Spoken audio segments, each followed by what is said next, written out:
홍범도 장군 흉상 이전 추진 문제. 네. 육사에서는 이전하겠다라고 결정해서 발표를 했습니다.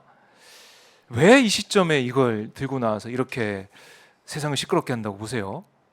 제가 어제 밤새 네. 좀 폭넓게 어. 우리 독립운동사와 그리고 대한민국의 어떤 임시정부부터 지금까지 100년의 역사에 대해서 쭉 정리하는 글을 썼습니다. 그러세요? 예. 예, 다음 주 이제 시사인에 게재될 예정입니다. 네. 제가 어마이 TV에도 나오지만은 또 시사인에도 2주일에 한 번씩 원고를 쓰고 있습니다.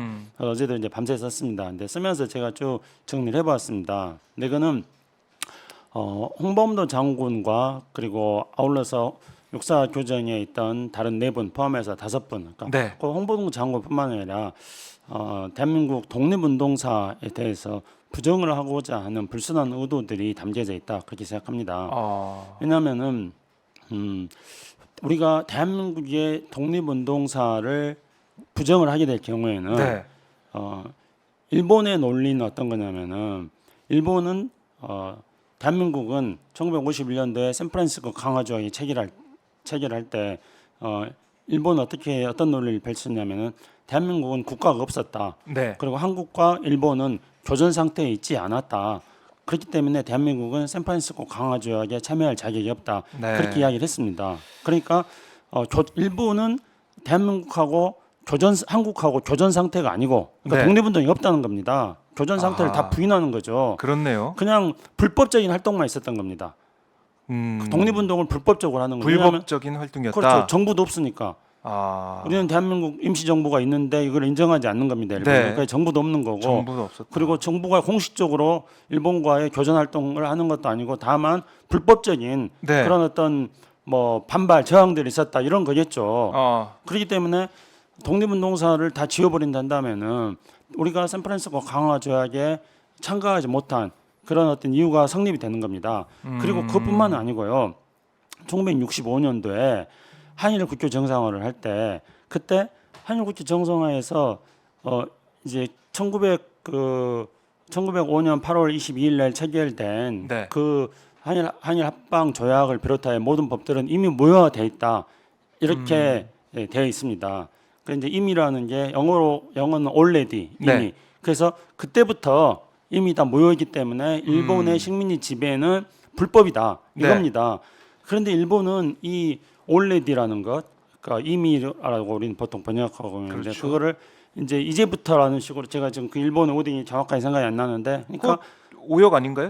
일본은 근데 그러니까 한일 기본조약 1960년에 체결된 한일 기본조약이 영어본, 한글본, 일본본 이 세 가지가 있습니다. 네. 근데 일본은 이제 그때까지는 그러니까 1905년 이후에 모든 조약들은 다 합법적이었으나 그러나 일본이 1951년 샌프란시스코 강화 조약에 미국과 강화 조약을 체결하고 또 49개국과 태평양 전쟁 관련된 49개국과 강화 조약을 체결하면서 네.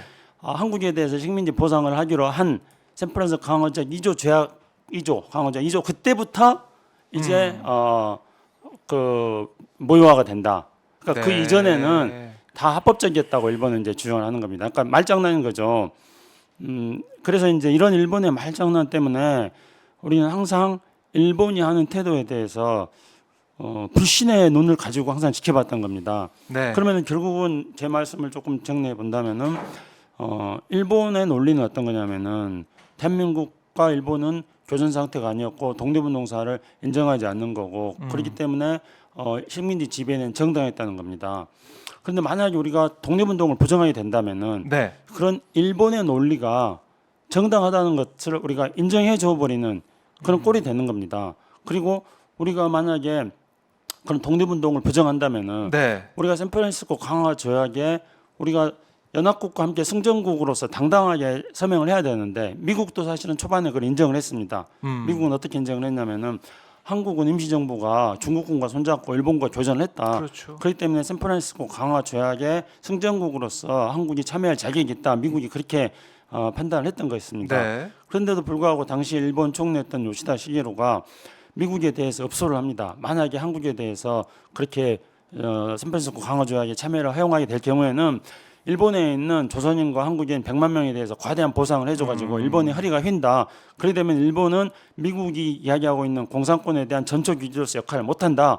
그리고 그 한국과 일본에 있는 공산주의자들이 많이 있다. 네. 그렇기 때문에 그 공산주의자들이 준동하게 된다. 뭐 이런 유사한 그런 이야기를 펼치는 겁니다. 그러니까 미국 국익에 도움이 안 되니까 이거 참여시키면 안 된다. 그렇죠. 이런 얘기네요. 그래서 우리가 결국은 샌프란시스코 강화정에 참여를 하지 못하게 됐고, 그러면 결국은 뭐냐면은 일본의 논리대로 우리는 독립운동을 하지 않는 게 되는 겁니다. 네. 그런데 사실 우리는 명백하게 대한민국 임시정부가 있었고 일본에 대해서 선전포고를 했고, 그렇죠. 그리고 미국과 함께 미국의 OSS와 함께 국내 진공작전을 펼쳤습니다. 아. 그렇기 때문에 우리는 대한민국 임시정부가 자격이 있고, 있죠. 그렇기 때문에 우리는 100년의 대한민국 역사가 있는 겁니다. 네. 그리고 우리는 일본에 대해서 교전을 한 선전포고를 한 나라입니다. 네. 독립운동사를 인정을 해야지 아. 우리가 이런 자격을 가지게 되는 겁니다. 근데 지금 우리가 독립운동사를 인정하지 않는다면은 우리는 일본과의 싸웠던 독립운동을 통해서 일본과 싸워서 네. 당당하게 우리가 2차 대전 태평양 전쟁에서 우리도 연합국과 함께 승전의 대열에 참여했다는 이 대한민국의 자랑스러운 역사를 지워버리게 되는 것입니다. 그렇게 된다면 결국은 그동안에 일본이 꿈꿔왔던 모든 것들, 한국에 대한 식민지 지배가 정당했다는 거, 아하. 그렇기 때문에 피해 보상을 할 수 없다는 거, 그렇기 때문에 1965년도에 한일 국교 정상화를 할 때도 무슨 뭐 독립 축하금으로 준 것이지 피해 보상금으로 주지 않았다는 그 일본의 논리를 정당화시키는 게 되는 것입니다. 예. 그렇기 때문에 우리 5분의 홍범도 장군을 비롯하여 지금 현재 어찌 본다면은 능욕당하고 있는 거나 다름없다고 생각합니다. 이분들의 독립정신, 이분들의 투쟁을 우리가 훼손시키지 않아야 되는 거, 그리고 이걸 계기로 해서 다시 한번 우리 독립운동사의 정당성에 대해서 네. 우리가 각성을 하는 것, 이것이 바로 오늘날의 대한민국이 지난 대한민국 100년의 역사 속에서 대한민국에 대한 자긍심을 가지게 되는 것이고, 이 자긍심을 바탕으로 해서 대한민국이 한 걸음 더 미래로 성장하고 발전해 나갈 수 있는 동력을 만들 수 있게 되는 것입니다. 네. 그러니까 이 흉상 이전 문제 이 자체로 우리 국민들한테 메시지를 주는 것 같아요. 우리의 역사에 대해서 다시 한번 돌아볼 수 있게 되고 항일 투쟁 과정, 또 홍범도 장군을 포함한 우리 독립군들, 광복군 얼마나 정말 큰 역할을 했고 얼마나 고초를 겪었는지 이걸 다시 한번 돌아볼 수 있는 기회가 된다는 생각도 들고, 그럼에도 불구하고 계속해서 이제 공산주의 이 얘기를 하고 있는 거 아니겠습니까? 그러니까 항일 투쟁은 인정하되 공산당 가입 전력이 있기 때문에 이건 또 두 개 같이 봐야 되는 거 아니냐. 그러니까 공산주의자, 공산당원, 소련 공산당에 가입했던 사람을 육사 교정에 둘 수 없다. 이런 주장을 펼치고 있는데 이게 얼마나 설득력을 가질지 모르겠어요. 이게 근데 여론조사 해보면 상당히 부정적으로 얘기를 하고 있거든요. 이 부분에 대해서 설득이 안 되고 있는 것 같습니다. 지난 시간에 한번 말씀드렸는데 네. 그 부분에 대해서는 그러면은 지금도 이제 많은 그 독립운동사를 전공하시는 분들이 기고를 하거나 방송에 출연해서 말씀을 하고 계십니다. 네. 네, 저도 다시 한번 그 부분에 대해서 말씀드리고자 합니다. 우선은 첫째로 홍범도 장군이 1917년에 소련 공산당에 가입을 했습니다. 그건 맞습니다. 네. 그런데 그 당시에 소련은 한국 전쟁에 참전하고 지원했던 그런 소련이 아닙니다.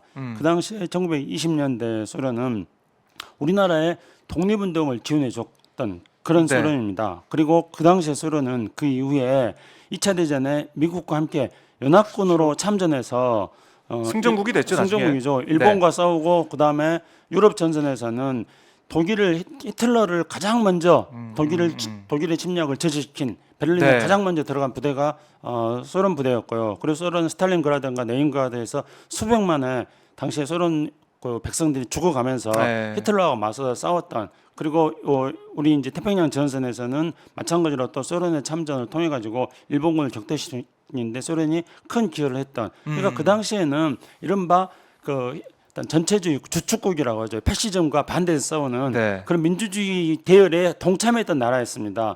그 경력을 가지고 그때 그 소련을 가지고 예. 한국 전쟁에 참전했고, 그 이후에 이제 1950년 이후에 냉전이 돼가지고 미소 대결 국면으로 되고 스탈린주의가 이제 성립되고 소련에서는 그렇죠. 그때 소련하고 동일시해가지고, 그래서 홍범도 장군이 소련 공산당에 입당했다. 이걸 문제 삼는 것은 그야말로 역사를 그 자기 주관적인 시각으로 네. 그냥 마음대로 뜻으로 맞춰서 해석하는 것에 불과하다 이렇게 생각이 듭니다. 그리고 이제 또 자유시 참변에 대해서도 그것도 정말 역사를 왜곡시키고 있습니다. 근데 네. 우리나라 그 국방부 기록으로 제가 판단이 되는데 거기도 보면은 자유시 참변에 홍범도 장군이 있었다는 증거는 없습니다. 자유시 참변에 오히려 이제 국방부 기록이 나와 있는 거는 자유시 참변 이후에 홍범도 네. 장군이 이 비극을 보고 통곡했다. 아. 그런 기록이 남아 있는 것이죠. 그 실제로 당시에 그 자유시 같은 경우에는 당시 이제 1917년 그 볼셰비키 혁명 이후에 네. 볼셰비키가 극동 지방을 완전하게 장악하지 못한 상태였습니다.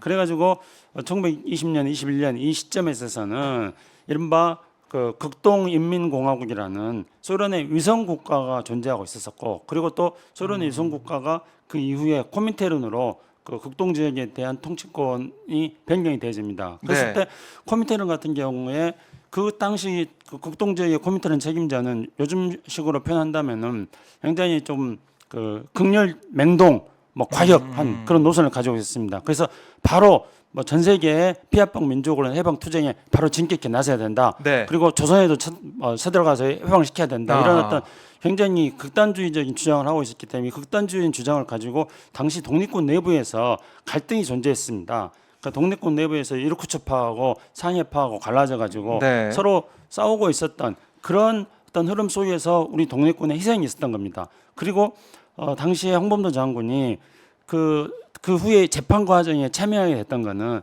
홍범도 장군이 무슨 뭐 자유시 참변에 대해서 실질적으로 학살에 참여했기 때문에 재판 과정에 참여한 게 아니라 홍범도 장군은 자유시 참변의 가해자들, 피해자 입장에서 가지고 가해자들의 끔찍한 행위에 대해서 레닌에게 사실을 보고를 합니다. 그러면서 본인이 재판에 참여해가지고 억울한 피해자들을 구해야겠다는 심정으로 홍범도 장군은 그 재판관으로 참여했던 것입니다. 이 모든 것들을 가지고 지금의 역사적인 상황과 전혀 다른 그 당시의 상황에서 생각하지 않고 마치 어떤 스탈린 시대라든가 한국 전쟁에 참전했던 소련 그 이후에 미소 냉전의 대결의 한 복판에 있었던 그 소련이라고 생각하고 있기 때문에 이런 어떤 역사적 사실들을 그러니까요. 전부 다 삭제해 버리고 단지 소련 공산당에 참여했다 이렇게 말해 버리기 때문에 그 말들을 듣는 국민들 중에서는 소련 공산당에 참여한 사람이 뭐 그러면 안 되지 이렇게 생각을 할 수도 있을 거라고 생각합니다. 하지만 홍범도 장군은 앞에서 말씀드렸듯이 네. 대한민국의 뿌리입니다. 홍범도 장군은 우리 대한민국의 뿌리를 찾아본다면은 구한말 의병 시절부터 시작해가지고 구한말 의병 홍범도 장군 구한말 의병이었습니다. 네. 그리고 보수.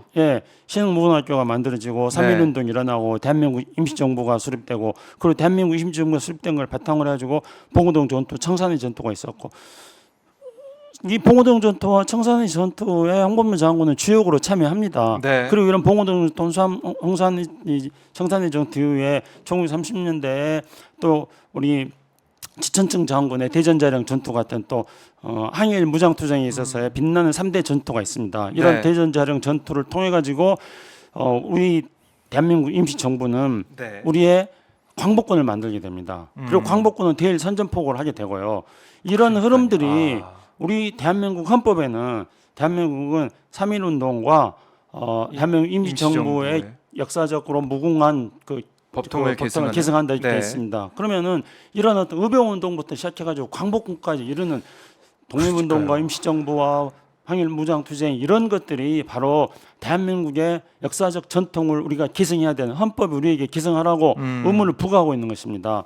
그런데 이거를 배제해 버린다 한다면은 네. 대한민국의 전통을 부정하고 일본이 한국의 식민지 강점한 것이 정당하다는 것을 인정해주고 그 일본이 대한민국이 승전국의 자격을 가지고 샌프란시스코 강화적에 참여하는 것을 일본이 참여하지 못했도록 배제하면서 네. 다시 한번 제2차 한국에 대한 점령을 한 거나 다름없는 행위를 한 건데 이 모든 것들에 대해서 다 인정을 해주는 그런 결과가 초래될 거라고 생각합니다. 그렇기 때문에 저는 이 기회를 통해 가지고 우리 독립운동사를 대한민국의 역사의 정통성의 한 가운데 대한민국 독립운동사를 위치 짓고 그리고 1919년 3.1운동부터 우리 대한민국 헌법에서 말하고 있는 것처럼 3.1운동과 대한민국 임시정부부터 지금까지 이르는 100년이 넘는 우리 역사가 있습니다. 100년이 넘는 우리 역사에 대해 이제 우리가 다시 한번 돌이켜보면서 네. 무한한 자부심을 가지는 대한민국에 대해서 무한한 자부심을 가지는 지금 현재 세계인들이 열광하고 있는 나라가 됐습니다. 대한민국은 이 세계인들이 열광한 나라가 된 이 대한민국, 우리는 전쟁을 겪었고 네. 그리고 그럼에도 불구하고 독재 정권을 겪었고 또 그럼에도 불구하고 우리는 이것을 극복해내지 않았습니까? 산업화도 이루고 또 탈냉전 시대에는 중국과의 수교를 통해 가지고 경제 성장도 하고 네. 또 정보화도 하고 세계화도 하고 오늘날 전 세계인들이 가장 열광하는 부러워하는 그 국가로 대한민국이 성장한 겁니다. 그렇기 때문에 바로 이런 위치에 서 있는 대한민국의 국가 수준이 이렇게 높아지는 이 시점에서 네. 100년의 대한민국 역사를 우리가 한번 다시 한번 되돌이켜 보면서 이 100년의 대한민국 역사에 대한 자긍심을 가져야 된다. 그리고 그 자긍심을 가지고 대한민국 미래를 다시 한번 우리가 설계하자는 겁니다. 참 글쎄 이 계속해서 저희가 홍범도 장군 흉상 이전 문제에 대해서 하나하나씩 따져보고 있는데 따져보면 따져볼수록 홍범도 장군 흉상을 이전할 글쎄요 명분이 없는데 그 이전하는 것 자체가 우리 역사를 왜곡하고 뿌리를 뽑아버린 훼손하는 그런 일일 뿐이다는 생각이 들기 때문에 계속해서 저희가 하나하나 다시 한번 짚어보고 있는 것이고요. 다음 주에도 더 이제 짚어보겠고